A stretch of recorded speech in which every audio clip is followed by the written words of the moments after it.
warahmatullahi wabarakatuh. Selamat datang di channel LCTV dalam program baru kami, Muri-Muri Budaya.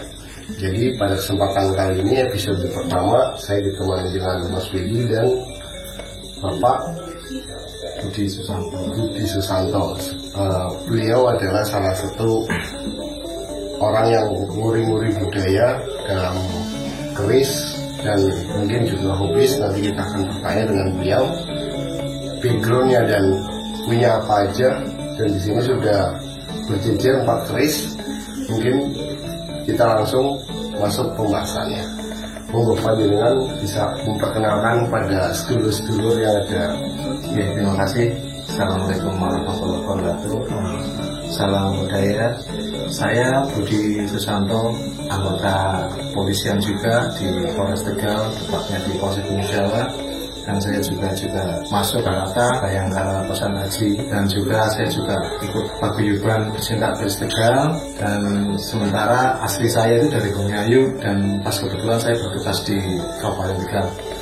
Untuk pembahasan kali ini tentang apa yang sudah disampaikan sama Mas Hendra ya. Kali ini akan membahas beberapa pilar keris yang lazim dimiliki oleh kalangan pecinta keris, yaitu dapur tilam sari, tilam upi, brojol, dan jalak sangu tumpang. Nah, yang umum dimiliki oleh pecinta keris ya. Awal-awal pecinta keris yang memang lazimnya ya, memang istilahnya harus memiliki keempat dapur ini, dapur tilam sari, tilam upi, brojol, dan jalak sangu.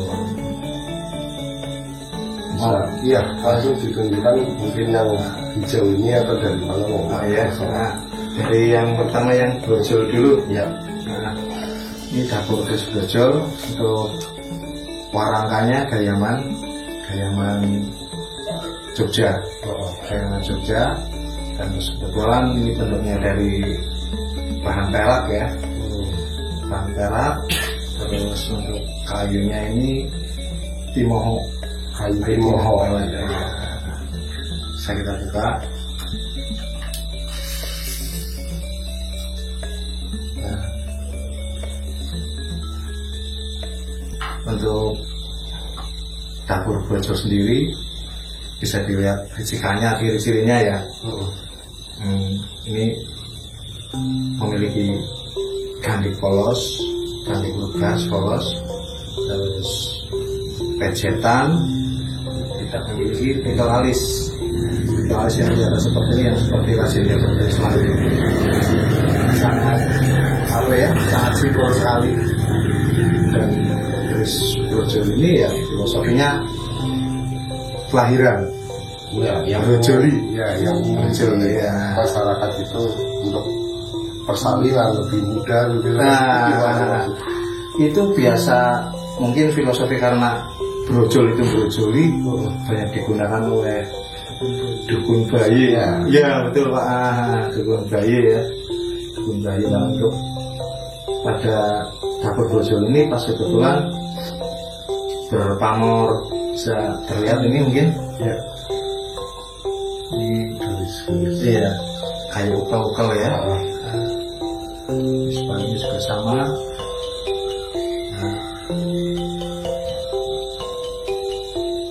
Pamornya mungkin Laresa ukel ya, untuk nama itunya.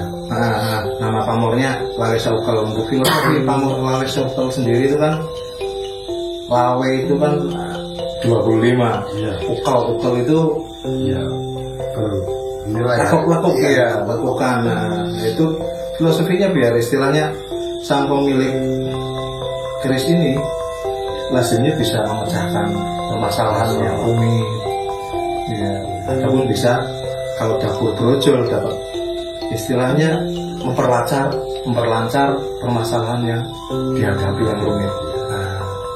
Nah, kurang lebihnya seperti itu. Kalau untuk eranya dari keris brojol, eranya itu dari tahun berapa sampai tahun berapa, apakah ada? Untuk kris brojol ini sampai sekarang ini mungkin yang masih diproduksi, masih dibuat. Cuma mungkin sekarang yang masih banyak membuat adalah di Surakarta ada, di Pesantren Surakarta, di Solo, di Jogja, ataupun di Madura. Nah untuk pas kebetulan yang saya pegang ini, yang saya rawat ini condong leleh maupun istilahnya lungguhan ganja, lungguhan bilah di ganja itu cenderung ikut ke Tangguh Kulon atau Cirebon, betul di Cirebon atau ke Pajajarannya. Tahunnya di sini estimasi tahunnya mungkin kalau di era Pajajaran hampir sama dengan era Majapahit ya, di abad ke-14 ya, 14. Itu cuma estimasi saja. Jadi mohon maaf untuk para pemirsa, mungkin barangkali ada kesalahan, itu hanya estimasi dan itu mungkin juga kekurangan ilmu pengetahuan tentang karena hanya sekali pendapat dan tidak ditulis secara langsung jelas gitu ya. Iya, hanya estimasi saja.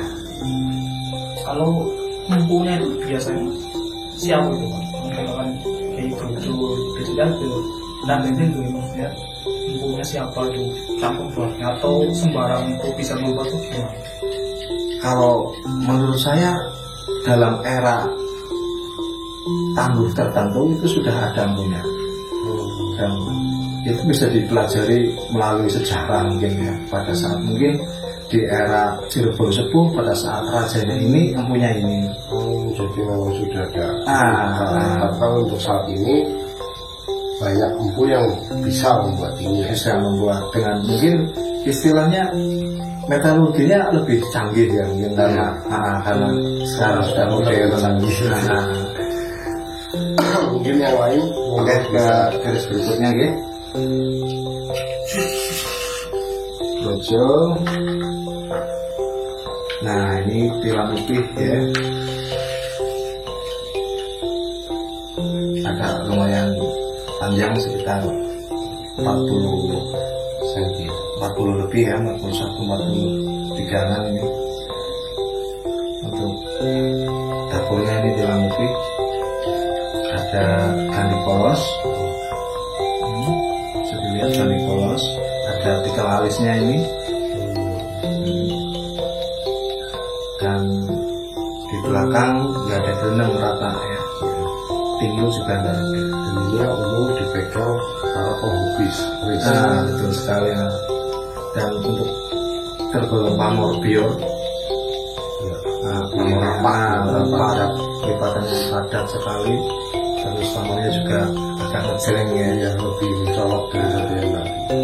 Untuk pamornya sendiri pamor Wasuta gitu.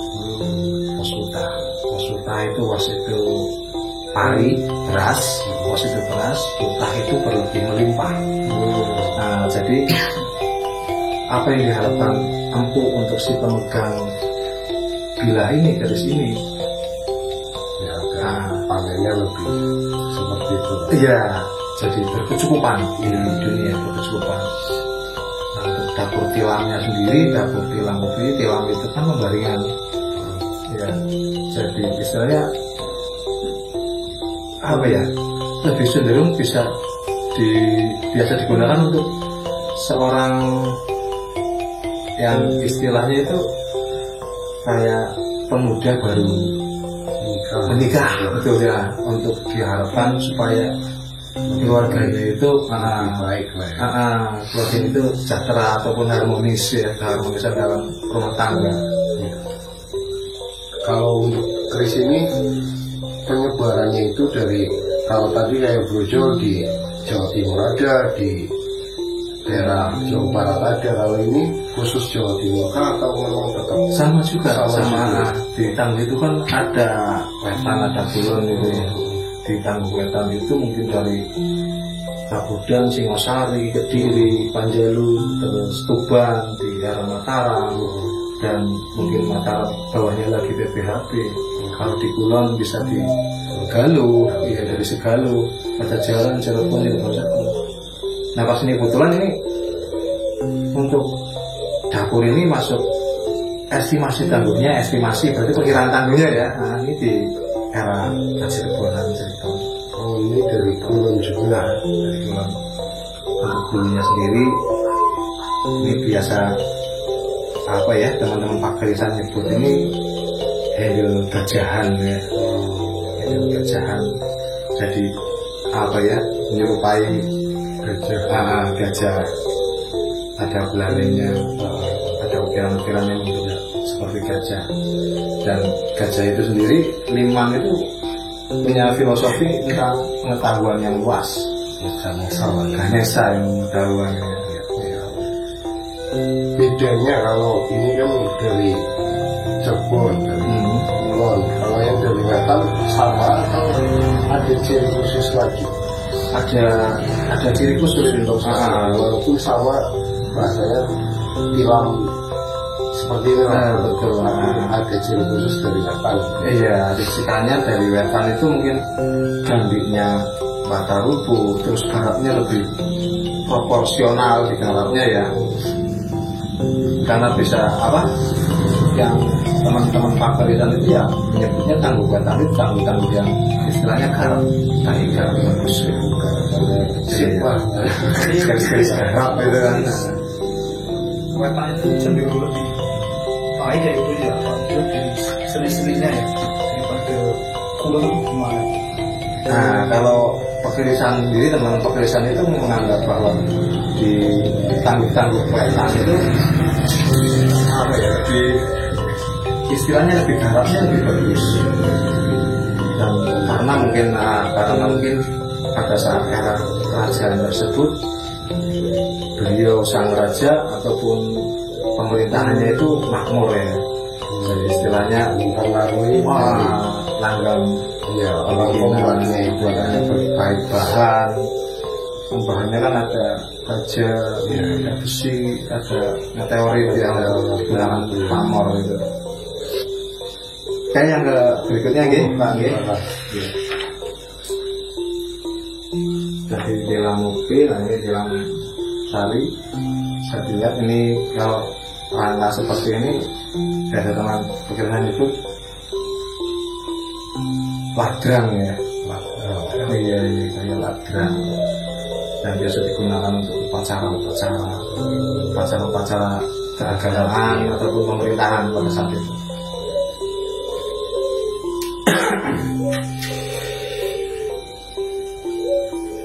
Nah, ini tilam sari. Nah, bisa dilihat di wadidang di belakang berenangnya itu ada tingil. Ada tingilnya ya. Ada bentuk apa? Tonjolan sedikit itu pasti bagian ganjanya. Dan ini galinya lukas, ada 3 lapisnya. Untuk pamornya sendiri di sini bisa dilihat pamor mulut semangka, kayak seperti mulut semangka. Ini berasalnya juga sama dari Kulon atau dari ini dari dilihat garapnya ini dari Wetan. Iya. Dari estimasi ya dari Mataram.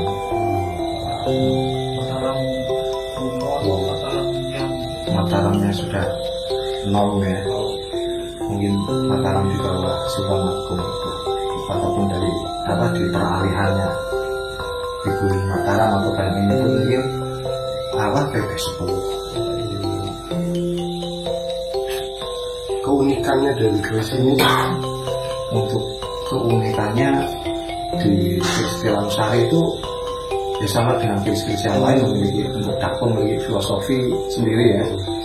Tilam untuk pembaringan itu ya, ahli pembaringan. Sari itu kan pewangian.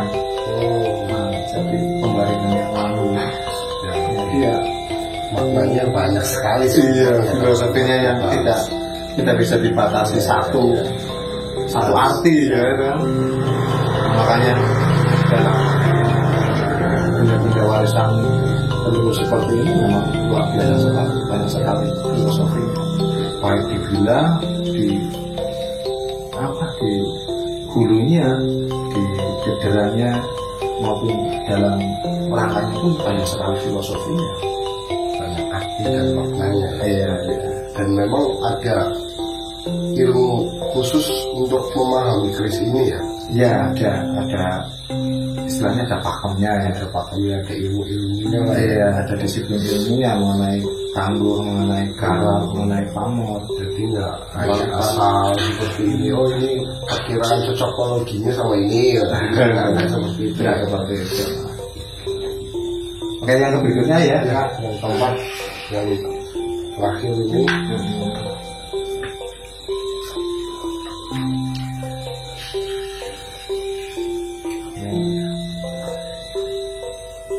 namanya Ini dapurnya Jalak Sang Tumpeng. Jalak Sang Tumpeng. Iya, Jalak Sang Tumpeng. Kalau keris Jalak sendiri cenderung di villanya itu ada kayak gigir sapi ya, yang lebih menonjol di tengah itu ya. Untuk pamornya sendiri seperti tadi yang bilang sari, yang kegelung kayak kulit semangka ya. Kulit semangka. Ini buatan dari Ini estimasinya ya di Mataram juga, batang. Nah, kalau dalam pakem sendiri itu yang saya ketahui untuk jenis keris lurus Aceh ada sekitar 143 jenis. Iya, itu yang belum berlok ya, kelok ya. Ini 143. Berbeda dia. Iya, dan itu semuanya pasti ada bedanya. Dan bahkan setiap keris, setiap bila apa, walaupun itu sama dapurnya, tapi ada ciri tertentu yang membedakannya. Karena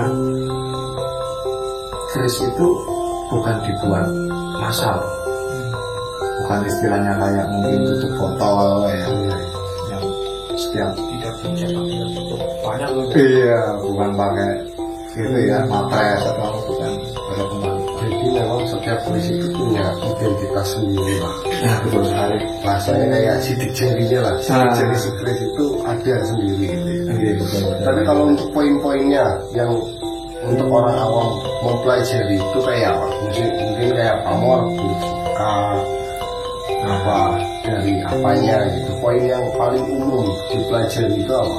Poin yang paling umum ya termasuk mungkin dapur ya, filosofi dapur. Nah, dan untuk pemirsa, untuk apa ya, di sini generasi milenial, saya sarankan memang istilahnya belajarlah untuk istilahnya menyukai warisan leluhur itu dalam sebilah keris itu jangan di klipnya, jangan di kliniknya, tapi di filosofinya, Iya. filosofi dapur maupun filosofi pamor. Dan keunikan si keris itu sendiri kan memang dari besinya pun sudah sangat tua tapi masih begitu bagus kan. Betul sekali. Salah satu keunikan tersendiri. Nah, dalam pemilihan besinya juga Ya. sudah ada istilahnya tekniknya memilih. Begitu juga dengan apa guratan pamornya ini kan sangat luar biasa dan sangat adiluhung. Iya. Oke, untuk kali ini mungkin cukup 4 bilah dulu ya. Iya, Karena maaf ya. di sini banyak sekali, mungkin ada 1000 ada Pak. Di sini Pak. 1000 kurang. Oh, kurang. Banyak sekali, nanti kita akan review lagi yang lain. Tapi nanti kita juga akan review budaya-budaya yang lain karena program kita kali ini adalah Muri-Muri Budaya.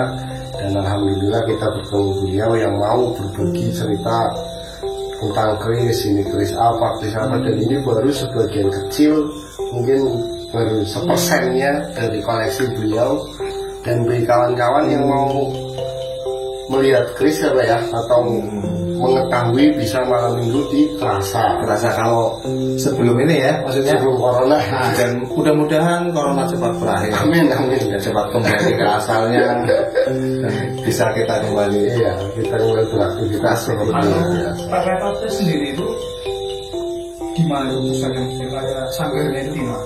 Untuk apa ya, di sini mungkin sekretariat ya, sekretariatnya itu ada di sekretariat 1 di Penusupan, di beliau rumahnya Pak Rosa. Pak Rosa Penusupan. Untuk sekretariat 2-nya di rumahnya beliau Pak Bram beliau, ataupun yang sekretariat yang sering untuk berkumpul kita sharing-sharing dengan anggota yang lain di kediamannya Mbah Luyo di Cabean Lor.